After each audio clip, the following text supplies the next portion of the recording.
Hello friends, my name is Chani Sahu. I am a banking student. My school name is Government Girls Higher Secondary School Neora. आज का हमारा topic रहेगा share market and indices. So let's begin with the session. तो guys topic क्या है हमारा? Share market and indices. ये share market और इंडिसेस होता क्या है, ये क्या है? तो आपने शेयर मार्केट की थोड़ी बहुत जानकारी होगी आपको। तो अगर आपकी जानकारी अच्छी है तो आपने ज़रूर नाम सुना होगा BSE का, बॉम्बे स्टॉक एक्सचेंज। अगर आपने नाम नहीं सुना है, उन लोग नहीं सुने हैं तो उनको न्यूज़पेपर पे थोड़ा ध्यान देना होगा। अगर आपने BSE का नाम सुना है तो आपने NSE का नाम भी ज़रूर सुना होगा, नेशनल स्टॉक एक्सचेंज।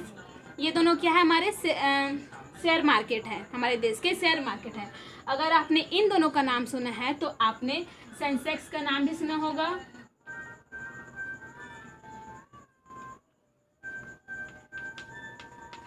अगर आपने सेंसेक्स का नाम सुना है तो आपने निफ्टी का नाम भी ज़रूर सुना होगा। ये हमारे देश के इंडेक्स हैं। अब ये इंडेक्स होता क्या, ये सब क्या है? तो BSE हमारे देश का शेयर मार्केट है, NSE भी हमारे देश का शेयर मार्केट है, सेंसेक्स हमारे देश का इंडेक्स है और निफ्टी भी हमारे देश का इंडेक्स है। मतलब हम शेयर मार्केट और इंडेक्स के बारे में बात करने वाले हैं। हाँ, आपको याद क्या रखना है कि BSE का इंडेक्स होता है सेंसेक्स और NSE का इंडेक्स होता है निफ्टी। अब ये इंडेक्स क्या है समझ में नहीं आ रहा है, मतलब होता क्या है? तो हमें बस इतना मालूम है कि BSE और NSE हमारे देश के शेयर मार्केट हैं जहाँ पर शेयर खरीदे और बेचे जाते हैं। और ये इंडेक्स क्या है ये मालूम नहीं है। तो चलिए कोई बात नहीं, मैं आपको समझा दूंगी कि ये सेंसेक्स और निफ्टी क्या है। आइए मैं आपको एग्जांपल वाइज समझाती हूँ। तो देखिए कैसे समझेंगे इसको समझना इजी नहीं है, इसको हम सिंपल लैंग्वेज में समझेंगे। तो सिंपल लैंग्वेज में हम कैसे समझेंगे? चलो मैं आपको एक एग्जांपल देती हूँ। सपोज करिए आप सब लोग भी एक रेस्टोरेंट में खाना खाने जाते होंगे। हर रेस्टोरेंट की अपनी एक कहानी होती है। चलिए मैं भी आपको एक कहानी सुनाती हूँ। एक दिन मैं भी रेस्टोरेंट गई, एंटर किया मैंने। यहाँ पास ये रेस्टोरेंट काफ़ी बड़ा है। यहाँ पास बहुत सारी टेबल्स थी, मतलब बहुत सारी टेबल्स लगी हुई थी और मैं भी एक चेयर पे जाकर बैठ गई। और मान लो मेरे साथ और कोई है। अब इस रेस्टोरेंट में बहुत भीड़ है और जो वेटर है वो तो घूम तो रहा है इधर उधर, लेकिन कोई ऑर्डर लेने के लिए नहीं आ रहा है। बहुत टाइम बीत गया, ऐसे 10-15 मिनट बीत गए, कोई ऑर्डर लेने के लिए नहीं आ रहा। तो मैंने सोचा कि चलो मैं खुद जाके यहाँ पास जो मैनेजर है उसको ऑर्डर करके आती हूँ। लेकिन दिक्कत यह है कि मेरे पास मेन्यू ही नहीं है, मेरे पास टेबल मेन्यू नहीं है। तो आप ऑर्डर कैसे करेंगे? क्योंकि हम इंडियंस हैं तो हमें लगता है कि हम कोई भी चीज़ अगर जान न ले कि वो कितने का है तो हम ऑर्डर कैसे करें, तो हमारे पास एक तो मेन्यू ही नहीं है और कोई ऑर्डर लेने के लिए आ भी नहीं रहा।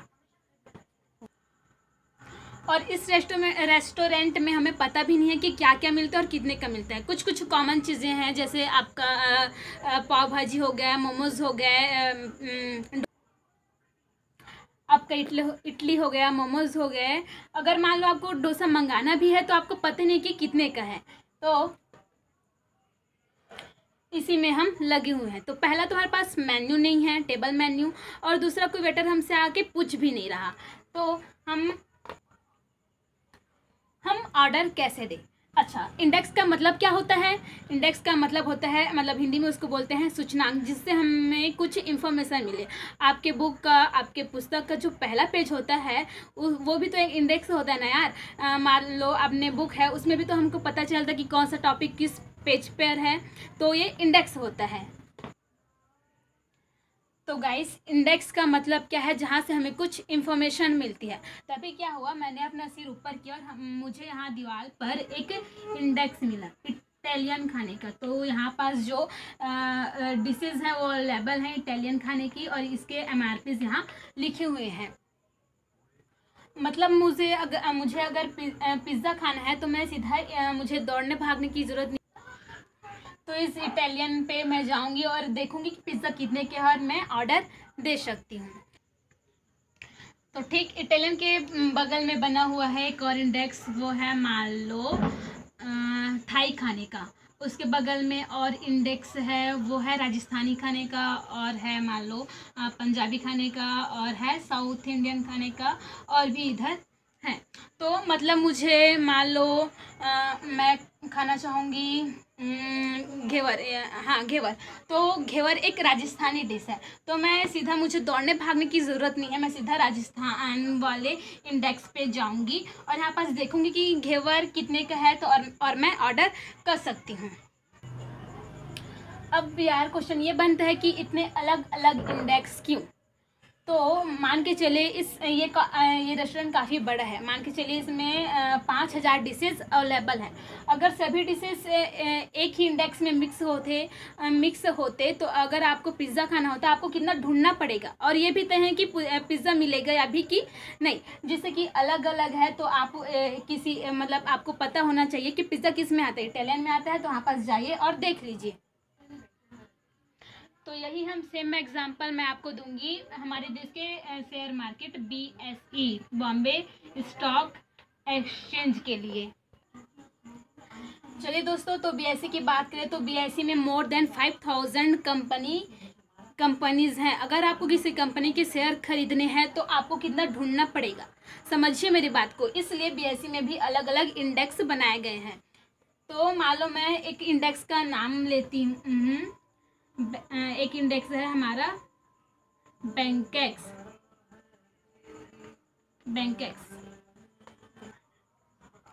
तो अगर हम बैंकेक्स की बात करें तो इसको 2003 में बनाया गया, और ये बैंकेक्स क्या है, बैंकेक्स BSE का इंडेक्स है, और नाम से ही पता चल रहा है कि बैंकेक्स मतलब बैंकों की शेयर। मान लो आपको HDFC या ICICI या सेबी SBI के शेयर खरीदने हैं तो आपको दौड़ने भागने की ज़रूरत नहीं है, आप सीधा बैंकेक्स के इंडेक्स में जाओगे, उस शेयर के वैल्यू क्या है वो देखोगे और परचेस कर सकते हो। जैसे फॉर एग्जांपल एक और इंडेक्स क्या है, मिंडेक्स।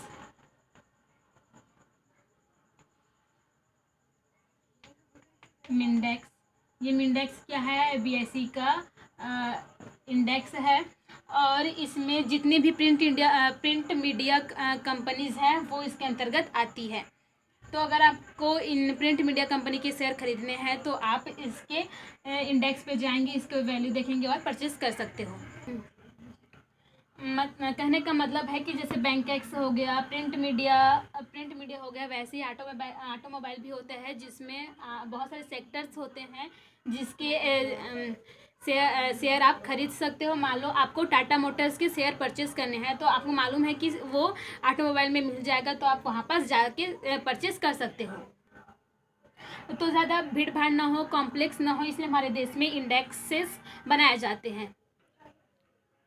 लेकिन आपको कभी भी न्यूज़पेपर में डेली इन इंडेक्स का नाम नहीं मिलेगा, आपको केवल एक इंडेक्स का नाम सुनने को मिलेगा और वो है सेंसेक्स। सेंसेक्स हमारे शेयर मार्केट का मिरर है, मिरर शीशा। मतलब अगर सेंसेक्स के पॉइंट बढ़ते हैं तो आपका शेयर मार्केट ग्रोथ कर रहा है, अगर सेंसेक्स के पॉइंट गिरते हैं, कम होते हैं, तो मतलब आपका शेयर मार्केट जो है वो डिक्लाइन हो रहा है। तो ऐसा क्यों कि हम इन सेंसेक्स के पॉइंट पर ही हम इसको मेन मानते हैं। अगर ये बढ़ रहा है तो शेयर मार्केट भी ग्रोथ कर रहा है, अगर ये कम हो रहा है तो शेयर मार्केट डिक्लाइन हो रहा है, क्योंकि इस पे हम टॉप 30 ब्लू चिप कंपनीज के जो शेयर्स हैं वो रजिस्टर्ड होते हैं। अब ये ब्लू चिप्स कंपनीज क्या होती हैं, आपने अगर कभी पोकर का गेम खेला होगा, पोकर, तो उसमें चिप्स होती हैं, ब्लू चिप्स होती हैं, ग्रीन चिप्स होती हैं, पिंक चिप्स होती हैं, रेड चिप्स होती हैं। तो उसमें सबसे ज़्यादा वैल्यूएबल क्या होती है, ब्लू चिप्स होती है, इसलिए ब्लू चिप जो नाम है वो पोकर उस गेम से लिया गया है। तो इसका मतलब हमारे देश की सबसे बड़ी 30 कंपनियां जिसकी मार्केट वैल्यू बहुत ज़्यादा होती है उसको यहाँ पे लिया जाता है।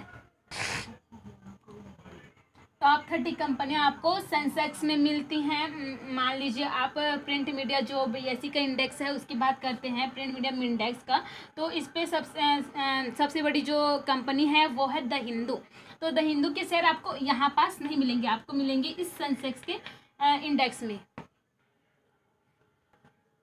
मान लो ऑटोमोबाइल का इंडेक्स है, आपको बजाज ऑटो का जो है शेयर खरीदना है, तो आपको वो बजाज ऑटो जो है वो प्रॉफिटेबल में आता है, तो आपको उसका शेयर यहाँ पास नहीं मिलेगा, उसका शेयर मिलेगा आपके सेंसेक्स में। तो बात समझिए, जो 30 बेस्ट कंपनियां हैं वो सेंसेक्स के अंतर्गत आती हैं। अगर सेंसेक्स हमारा लो नीचे जा रहा है तो मतलब हमारे देश की सबसे बड़ी कंपनियों को लॉस हो रहा है, तो छोटी कंपनियों का उनको तो लॉस होगा ही होगा। इसलिए हम सेंसेक्स को जो है वो मेन मानते हैं। इसलिए सेंसेक्स का दूसरा नाम क्या है, अगर आपने हिंदी पढ़ा और संधि विच्छेद जानते हो तो सेंसेक्स का संधि विच्छेद क्या होगा, सेंसिटिव प्लस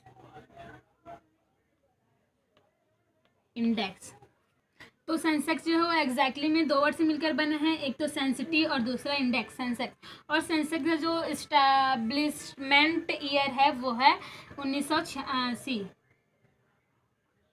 तो आगे मैं इसको और बताऊंगी आपको। तो इस्टेब्लिशमेंट ईयर क्या है सेंसेक्स का, 1986। और मैंने आपको बताया कि बीएसई और सेंसेक्स में रिलेशन क्या है। BSE is the share market और इन सेंसेक्स जो है वो बीएसई का इंडेक्स है जिसपे 30 बड़ी कंपनियां जो है इस पे लिस्टेड होती हैं। आई होप कि अब आपको मेरी बातें थोड़ी थोड़ी क्लियर होने लगी हैं। अब हम आगे बढ़ते हैं और बात करते हैं एनएसई का। यही सेम एग्जांपल लेते हैं, एनएसई नेशनल स्टॉक एक्सचेंज। अब एनएसई की बात करें तो इसमें भी बहुत सारी कंपनियां जो है वो लिस्टेड हैं।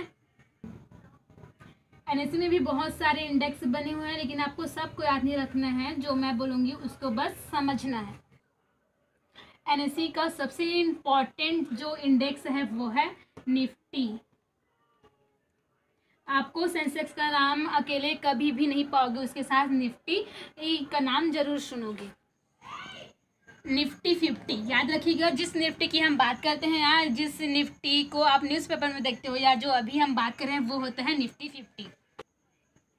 तो निफ्टी 50 एक इंडेक्स है एनएसई का, मतलब एनएसई के जो टॉप 50 कंपनीज हैं उनके शेयर आपको यहाँ पे निफ्टी 50 के जो इंडेक्स हैं उन पे मिलेंगे।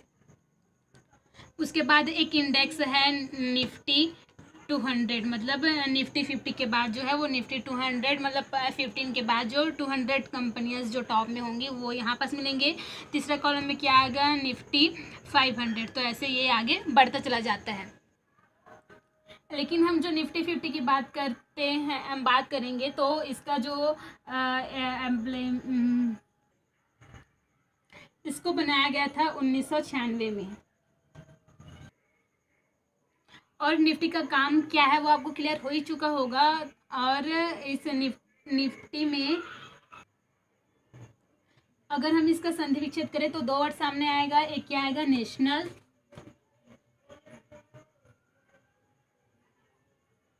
और दूसरा क्या आएगा 50। मतलब इसका मतलब वही है कि जो 50 कंपनियां सबसे बड़ी कंपनियां जो है वो जो निफ्टी में रजिस्टर्ड होती हैं, मतलब कंपनी के शेयर इसमें रजिस्टर्ड होते हैं। ठीक है, हमने एनएसई की बात कर ली, हमने बीएसई की बात कर ली, हमने निफ्टी और जो सेंसेक्स है उसमें डिफरेंट का बात कर लिया। और जो सेंसेक्स और क्या था बीएसई था उसमें रिलेशन क्या है वो पढ़ लिए। और जो एनएसई और निफ्टी है उसमें रिलेशन क्या है वो पढ़ लिए, ये समझा रही थी मैं आपको। तो एक बार हम पीछे चलते हैं, बीएसई और एनएसई के बारे में बात करते हैं। तो बीएसई का इस्टेब्लिशमेंट ईयर जो है वो 1875 है और एनएसई का इस्टेब्लिशमेंट ईयर है जो 1992 है। जो बीएसई है वो एशिया का सबसे पुराना शेयर मार्केट है और विश्व का 10वें नंबर पे जो सबसे बड़ा शेयर मार्केट है वो बीएसई ही है। अब क्वेश्चन बनता है कि बीएसई का जो हेडक्वार्टर है वो कहाँ पे है, वो भी मुंबई में है। और क्वेश्चन बनता है कि एनएसई का जो हेडक्वार्टर है वो कहाँ पे है, वो भी मुंबई में ही है। तो ये भी मुंबई में है और एनएसई भी मुंबई में है। तो आपके दिमाग में एक क्वेश्चन आता है कि ये हमारे दो शेयर मार्केट क्यों हमारे देश में। तो चलिए मैं आपको एक एग्जांपल देती हूँ। मेरी दी जो है उसने अपना 11th-12th जो है वो लखनऊ में किया। लखनऊ में दैट टाइम एक ही मॉल था, सहारागंज, हजरतगंज पे हजरतगंज जगह का नाम है, वहाँ पे जो मॉल है उसका नाम है सहारागंज। और वो मॉल बहुत बड़ा है, मतलब उस मान लीजिए उसमें 100 दुकानें हैं, मतलब जो 100 कंपनियाँ हैं उन्होंने वो 100 दुकानें का जो शॉप है उसको ले लिया। और जो नई कंपनियाँ आ रही हैं उनके लिए तो जगह ही नहीं मिल पा रही है, मतलब 100 कंपनीज के लिए 100 शॉप हैं और जो नई कंपनी आ रही हैं उनको तो जगह नहीं मिल पा रही हैं, मतलब 101 शॉप तो नहीं हो सकते, तो वो कंपनियां जो है वो वेटिंग में रहेगी। और जो लखनऊ के जो लोग हैं तो वो उनके पास भी मॉल का एक ही ऑप्शन है, मतलब दुनिया की पूरी भीड़ कहाँ, हजरतगंज पर। इतना भीड़ भाड़ कॉम्प्लेक्सिटी कहाँ से लोग खरीदेंगे। जैसे होता नहीं, आप हफ्ते का सबसे मतलब सस्ता बाज़ार बिग बाज़ार, तो वहाँ पे जो लोग जाते हैं कितनी भीड़ होती है वहाँ पे, तो बहुत से लोग तो गुस्सा के वापस भी चले आ जाते हैं। तो यही पहले बीएसई में भी था भाई, एक लिमिटेशन होती है ना कि जो कंपनी लिस्टेड हो गई वो तो हो गई, और जो नई कंपनी आ रही है उनको तो जगह ही नहीं मिल पा रही। तो इसको देखते हुए जो फेरवानी कमेटी के रिकमेंडेशन पे 1992 में एनएससी को बनाया गया। तो मतलब लखनऊ में भी बहुत सारे जो मॉल हैं वो बन गए हैं। तो अब नई कंपनियों के पास क्या है, ऑप्शंस है, मतलब वो किसी भी मॉल में जाकर अपना जो व्यापार है वो ओपन कर सकते हैं, उनको चिंता करने की कोई अभी बात भी नहीं है। और कहने का मतलब भीड़ भी खत्म हो गई और जो कॉम्प्लेक्स सिटी थी वो भी खत्म हो गई। तो ये सब फायदे थे एनएससी को ओपन करने के, तो इसलिए एनएससी को बनाया गया। अब मेरे ख्याल से आपको मतलब इसमें कोई दिक्कत नहीं आनी चाहिए, मेरे ख्याल से आपको ये क्लियर हो चुका है। तो चलिए गाइस आगे बढ़ते हैं और बात करते हैं किसकी, बीएससी के कुछ पॉइंट्स की। तो बीएससी का इस्टेब्लिशमेंट ईयर क्या है, 1875, और दूसरा the Bombay stock exchange was founded by Premchand Roychand, मतलब जो बीएसई के जो फाउंडर कौन थे ये भी देख लीजिएगा कि प्रेमचंद रोयचंद थे। और बीएसई की बात करें तो बीएसई को हम एशिया का सबसे पुराना स्टॉक मार्केट बोलते हैं। बीएसई का नाम पहले क्या था, native share and stock broker association, मतलब बीएसई का नाम पहले बीएसई नहीं था। इसको मान्यता कब मिली, 1957 में हमारी जो गवर्नमेंट ऑफ इंडिया है उसने मान्यता दी कि जो native share and stock brokers association है उसको एज अ बीएसई मान्यता दी कि हाँ ये हमारे देश का शेयर मार्केट है। तो ये सब काफ़ी इम्पोर्टेंट पॉइंट्स है। तो आगे बढ़े गाइस। तो देखिए आपको बीएसई का मतलब किसी का शेयर खरीदना है तो आप भले डीमैट अकाउंट से करेंगे, लेकिन आप किससे करेंगे, बीएसई के प्लेटफॉर्म से ही करेंगे। जैसे कि आपको शूज़ खरीदना है तो आप शूज़ के जो शॉप होते हैं वही पास खरीदते हैं, वैसे ही ये भी है। तो उसका नाम क्या है जिसे आप बीएसई के से शेयर परचेज करते हैं, उसको हम बोलते हैं बोल्ट, BOLT। इसका फुल फॉर्म क्या है, BSE ऑनलाइन ट्रेडिंग। बीएसई के चेयरमैन कौन है, विक्रमाजीत सेन, और इसके MD एंड CEO कौन है, आशीष कुमार चौहान। ठीक है, क्लियर गाइस। तो अब बात कर लेते हैं एनएसई, नेशनल स्टॉक एक्सचेंज के बारे में। तो गाइस देखिए एनएसई क्यों बनाया गया था मैंने आपको बता दिया, और इसका देख लेते हैं, इसके बारे में बात करते हैं। तो इस्टेब्लिशमेंट ईयर क्या है इसका, 1992, और इसका हेडक्वार्टर कहाँ पे है, मुंबई में, और बीएसई का भी हेडक्वार्टर कहाँ पे था, मुंबई में था। इसके MD एंड CEO कौन है, विक्रम लिमाय, और कमेटी मतलब इसकी रिकमेंडेशन किसने की थी, किस कमेटी ने, फेरीवानी कमेटी। चलिए गाइस आगे बढ़ते हैं। अब बात करते हैं सेंसेक्स और निफ्टी की। मैंने आपको जो कॉन्सेप्ट था वो तो क्लियर कर दिया, अब उसके इस्टेब्लिशमेंट ईयर वगैरह देखते हैं। तो देखिए सेंसेक्स का जो है इस्टेब्लिशमेंट ईयर कौन सा है, 1986, और ये सेंसेक्स वो 2 वर्ड से मिलकर बने हैं, एक तो सेंसिटिव और दूसरा इंडेक्स सेंसेक्स। और इसका बेस ईयर क्या है, 1978 to 79। तो यहाँ पास बेस ईयर का मतलब क्या है, जैसे आप मैथमेटिक्स में पढ़ते हो ना कि परसेंटेज इंक्रीज या परसेंटेज डिक्रीज, तो आप कैसे पढ़ते हो मैथमेटिक्स में कि किसी ईयर का आप जो है कंपैरिजन करते हो तो आपको जो मिलता है बेस ईयर मिल जाता है। तो जैसे देखिए कि हम सेंसेक्स का हम मान लीजिए हम बोल देते हैं कि ये जो है 30,000 पॉइंट पे है, तो हमें ये कैसे बोल दिया, मतलब जो बेस ईयर है उससे हम कंपैरिजन किए होंगे तो ये आ गया, मतलब पहले इतना था अब इतना हो गया। तो 1978 और 79 में जो सेंसेक्स में जो लिस्टेड जो 30 कंपनियां हैं टॉप 30, उनकी जो वैल्यू थी उनकी आज की वैल्यू से जो हम कंपैरिजन करते हैं तो जो आ जाता है उसको हम बताते हैं, जो ग्रोथ होता है उसको। तो बेस ईयर का मतलब क्या है, कंपैरिजन ईयर 1978-79। अब हम बात करते हैं निफ्टी के बारे में। तो हम निफ्टी की बात करें तो निफ्टी का इस्टेब्लिशमेंट ईयर जो है वो 1996, ठीक 10 साल बाद सेंसेक्स से ठीक 10 साल बाद का है, और ये 2 वर्ड से मिलकर बना है नेशनल प्लस 50 निफ्टी, और इसका बेस ईयर क्या है 1945। तो हम बात कर रहे थे निफ्टी की, जो बात हमारी यहाँ पास ख़त्म होती है। तो गाइस मैंने आपको शेयर मार्केट क्या होता है, इंडेक्स क्या होता है और दोनों के बीच रिलेशन क्या है, मैंने आपको ये सब कुछ पढ़ाने की कोशिश करी है। तो थोड़ा पीछे चलते हैं कि एनएसई का जो प्रमोटर बैंक है वो है आईडीबीआई। आईडीबीआई ने 25 करोड़ रुपए निवेश करके एनएसई को, तो एनएसई जो है वो फेरीवानी कमेटी के रिकमेंडेशन पे बना, लेकिन पैसा उस पर कौन लगाया, हमारे आईडीबीआई बैंक ने 25 करोड़ रुपए से। तो यहीं पे जो हमारा सेशन है वो समाप्त होता है, और मुझे लगता है कि आपको ये सारे पॉइंट्स क्लियर हो गए होंगे अगर आपने हमारे लेक्चर को ध्यान से सुना हो और इसको रिवीजन करे तो। So guys thank you so much.